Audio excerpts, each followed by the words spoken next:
భక్తులు ఎవరు ఉన్నారో వాళ్ళకి చెడు ప్రయోగాలు ఎవరు చేస్తున్నారు అని చేసే లోపలే తిప్పికొట్టేస్తుంది అమ్మవారు. నేటి సమాజంలో మనం చాలా వరకు శత్రు సంబంధమైనటువంటి బాధలు, అదేవిధంగా శత్రువులు చేతబడి చేశారని, దీని ద్వారా అనారోగ్య సమస్యలు ఏర్పడుతున్నాయని, కుటుంబ పురోభివృద్ధి ఇబ్బంది కలుగుతున్నదని మనం చాలా వరకు వింటున్నాం, బాధపడుతున్నాం. దీనికి సంబంధించి ఇటువంటి బాధల నుండి, అనారోగ్య సమస్యల నుండి మనకి ప్రధానంగా కాపాడే దేవత శ్రీ నారాయణీ ప్రత్యంగిర. ఈ నారాయణీ ప్రత్యంగిర అమ్మవారి ఆరాధన వల్ల ఈ యొక్క శత్రు సంబంధమైనటువంటి దోషాల నుండి, అదేవిధంగా చెడు ప్రయోగాల నుండి అమ్మవారు ఆ సాధకుల్ని రక్షిస్తూ, శత్రు సంబంధమైనటువంటి బాధల నుండి కూడా విముక్తుని చేస్తూ, పరప్రయోగ దోషాల నుండి అమ్మవారు సదా ఆ సాధకుల్ని కాపాడుతూ ఉంటుంది. ఎందుకు అంటే ప్రత్యంగిర అమ్మవారు అంటేనే చాలా విశేషమైనటువంటి దేవత.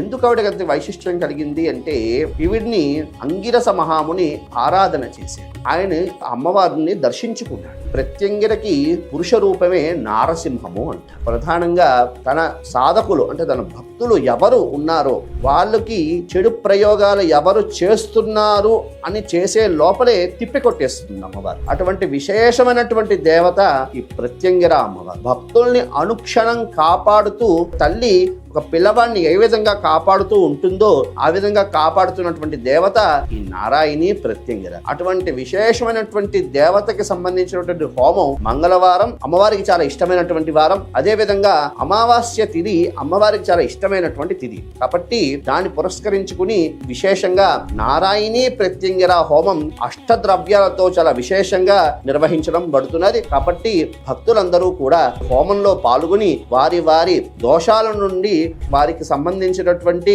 ఈ అనారోగ్య సమస్యలు అనుకోండి, అదేవిధంగా చెడు ప్రయోగాల నుండి విముక్తులయ్యి వారు స్వస్థత చేకూరుస్తారని నా భావన. కిందనున్నటువంటి నంబర్ని కాంటాక్ట్ చేసి మీ పేరు నమోదును చేసుకుని అమ్మవారి కృపకు పాత్రులు అవుతారని భావన చేస్తూ స్వస్తి, శుభమస్తు.